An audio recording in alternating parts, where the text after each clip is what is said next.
If you're like a lot of artists, you might find that drawing hands can be a bit of a struggle, but by the end of this video, as long as you implement all the tips in it, you'll be able to go from hands that look like this to hands that look like this. Alright, let's start off with some basics. When you're drawing the main part of your hand, you're going to want to draw it curved, because if you look at your fingers, they don't come out of your hand in a flat line. They actually come out in a curve, same as your knuckles and fingertips. The curve of the fingertips is, of course, more accentuated. After the main part of the hand, we draw a curve for the first set of knuckles, then the second set, and finally for the fingertips. We can add a little triangle for where the thumb protrudes, and then a little curved shape for the thumb. For the wrist, we can draw a squished circle and a couple of lines for where the arm will be. This little circle is kind of important because the way the wrist connects to the hand is not just completely straight like this. It actually has a bit of a curve like this. The only way for the top of the wrist to be flat would be if the hand was curved up quite a bit. Another thing to note with the knuckles is that they're quite a bit further back in the hand than the webbing of the hand is. So you don't want to draw your knuckles right where your fingers protrude from your hand. You want to make sure that there's a plane in between them. This also means that the palm side of your hand has a bigger surface area than the back of your hand. Now let's look at when your fingers are curved into your hand. When they curl into your hand, they all curve towards your thumb like this. It's the natural way that your hand moves so that you can grab things with your finger and your thumb. It is possible for your fingers to curl in straight, but if you want your hands to look a lot more natural, you can bring the pinky knuckle more inwards like this. For fingers, the easiest way to think of them is as tubes, because that's pretty much what they are. They'll naturally just curve a little bit down and of course be interconnected. But of course you don't want to be just drawing a bunch of tubes every time you draw a hand. So an easy way to think of the fingers is as being rigid on one side and smooth on the other. Using this, you can draw something that looks quite a bit like a finger very quickly. When drawing hands, it's also very important to know that your fingers tend to curve into each other. So when drawing a fist, you curve your fingers down and wrap your thumb underneath. And when you come to your fingers, you want to draw them all curved into each other. What you want to avoid is drawing a hand like this, with same length, straight fingers, and knuckles at the same height. So here's a little diagram to help you think of it. There's a curve at the top, your fingers all subtly come inward, your center knuckle is the highest, and from there you can draw your other knuckles going downward, and your fingers all wrap a bit, including your thumb.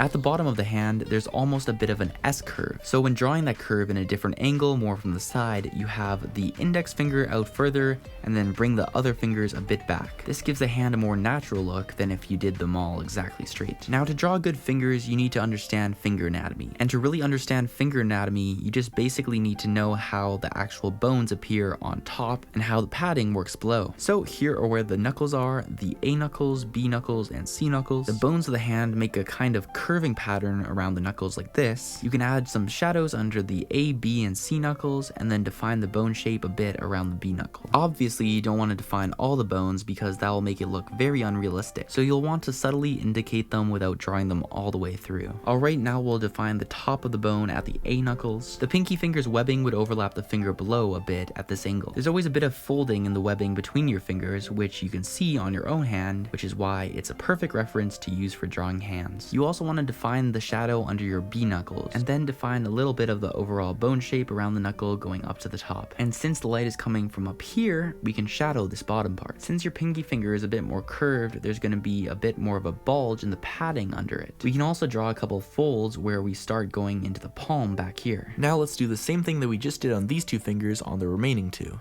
For some more details, we can add a few wrinkles on the knuckles. Just make sure that you don't add too many. You also may want to just avoid them completely when drawing female hands so that you can make them look more clean. Now for the thumb, we sketch in a similar shape with peaks on the top and a softer bottom. Here are where the sort of paddings go, which leads into the large muscle in the interior of the thumb. The fingers extend out from that. Now for the nail, you want to draw the skin above it, kind of going over top of it. You can define the knuckles and lightly define the bone. There's a shadow in the thumb padding that's pretty big down here. There's also folded skin details that wrap around like this. You want to make sure that you vary your sizing and shaping of these folds so that they don't look like some sort of pattern. Now here's how you do the detailing for the back of the hand. There is a major bone here at the back of the wrist that you can use as a landmark. Now we'll assume that the light is coming from the top left. The first thing to define is the tendons. So we can rough in all four on the side that is away from the light. Next, we can shadow in the whole thumb since the hand is blocking it from the light. Shadow the knuckles and then the tendons leading into them. The ones furthest from the light will have just a little bit that's not shadowed. We can also shade the parts of the fingers below the B knuckles that are turned away from the light. The last little thing that you can do to really improve your hand is drawing veins. We can draw a couple like this across the back of the hand and then erase all along it. I really love using an electric eraser faster for this since you can get fine lines with it. Next, you just want to show the veins by indicating where the shadows are. You can also add some veins under the knuckles by drawing another little shadow dipping below the knuckle. The reason that hands can be so difficult to draw is because they take on such different forms depending on what angle you see them from and the gestures that they're making. Since people subconsciously know what hands look like, it becomes quite obvious if you draw them off center or disproportionately. There are countless variations of hands, so the best way to get better at drawing them is just to draw a lot of little sketches of them like this. So let's hammer through a bunch of different hand poses. The first hand pose is a hand with fingers extended. Having your fingers pointing straight out from the palm like this is one of the few times that splaying your fingers works out well in a drawing. For our next hand pose, we have a fist at an angle. So we have a ball for our thumb and we define it out a bit. For the fingers, we want to curve them around and inwards towards the palm, starting with the index finger. Now we have a hand pose that is used pretty often where the wrist is going away from us and we can see the back of the hand. We lower the hand a bit so there's some tension, and we draw the fingers rounding around and downwards so you can see the pinky at the bottom there. With the thumb, you have a couple options. You can either draw it along the hand or you can extend it outwards from the hand. Next up, we have a fist. So the wrist comes out the bottom right and the thumb will just be at the bottom here. You want to make sure that there's a nice peak with the middle finger. Then you can define all the fingers curving inward, and of course the pinky will be the finger that you can really see bending up into the palm. Now for a bit of a side view of the hand, you can extend the palm downward a little. The thumb has a bit of a spade shape, and you can have some of the fingers in the back bend a bit more. Now suppose your fingers are pointing almost directly at the viewer. For the fingers, you'd just be able to see a bit of the knuckle and then the front of the finger. We'll have the thumb go off to the side like this, and after the first couple, the fingers start to curl downwards. That's typically what happens in a relaxed hand. The last two fingers curve downward like this. The last thing to talk about is when the hand is holding something like the hilt of a sword, which has some size to it. Your fist won't be able to close completely like this, else it won't look like you're holding anything. Instead, what you want to do is have the top of the hand rounded and then have the fingers curving around the object. You can even lift the pinky finger a little bit. Then the thumb is going to wrap around the bottom here. That way it actually looks like there's something in the hand.